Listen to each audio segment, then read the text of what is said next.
Chinese model, obviously, all of us know. So again, that doesn't come without serious capital top down. Now, India is a unique situation where we have smart people, smart engineers, smart scientists, great universities, obviously a large market, but we're always starving for capital.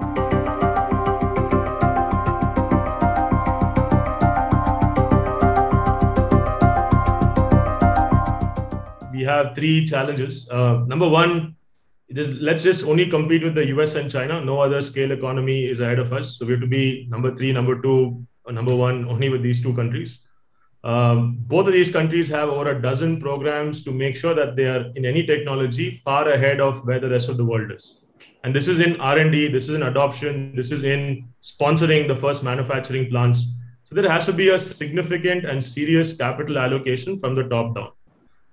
The US is ahead because for 60 years, everything from nuclear energy to satellite, GPS technology and internet, they have invested consistently in staying ahead.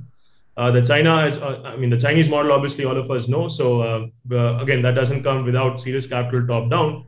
Now, India is a unique situation where we have smart people, smart engineers, smart scientists, great universities, obviously a large market, but we're always starving for capital.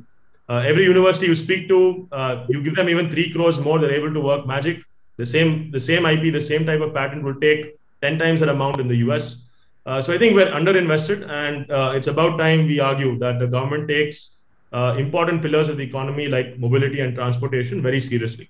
Now, the good news is in the last few budgets, you're seeing more and more allocation towards areas like this. I think, of course, COVID has come at a time when it takes all the priorities up front.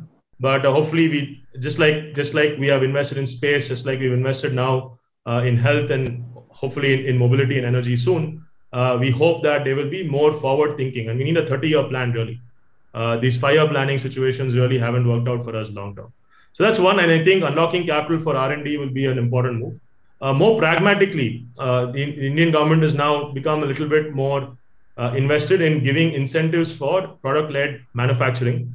And again, unfortunately, there are a lot of loopholes for those schemes. So for example, Electra had approvals for a very large, India's largest battery manufacturing plant near Hyderabad.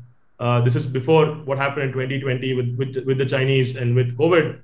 But obviously that partnership was with BYD, which is one of the world's largest battery manufacturing companies. And why did we have to partner with the Chinese? Again, we were underinvested. We didn't have enough capital. We didn't have the IP. And of course, the Chinese are always happy to enter the Indian market and take a larger market share. So as a country, we need policy that decides what do we want Indian private players to do, right? And we have to very clearly throw monetary incentives behind supporting that action. If we want more IP development, invest in R&D. If we want more local manufacturing, give more incentives. And PLI is just a start. We need much, much more. And I don't think we have any lacking in terms of intent or competency. So it's about capital, it's about the right boundary conditions and policy. And of course, that takes a lot of motivation from the top down. So it's wishful thinking until it happens. And third, I think the good news is now that in every sector we're seeing, the demand in India is now catching up. If you talk to city municipal authorities, for example, even 5 years back, they didn't want more EVs and so on. They didn't want to install charging infrastructure. They didn't care to make the local mobility loops more sustainable. A circular economy was an unknown to them. But now in 2020, 2021, suddenly every one of the top 5, top 10 cities, the governments are getting more invested in improving the lives of their citizens. So in Bangalore, for example, we're coming up with dedicated EV and two-wheeler lanes. That's a reality in BKC, in Mumbai. That's a reality in Delhi, in many parts of Delhi and the adjoining cities. So I think the city authorities are now becoming much, much clearer that individual citizens are demanding for change. They want more options. They want to make the cities more livable.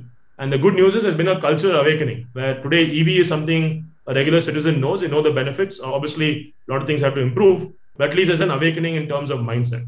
So I think all of these three would be typical areas of improvement in India. Thankfully, number 3, that awakening's already come. Companies like Ather, companies like Yulu and so on, many companies, Blue Smart, are incentivizing and changing minds and giving people that first experience. Of course, privately funded, and a lot of things have to be built from scratch.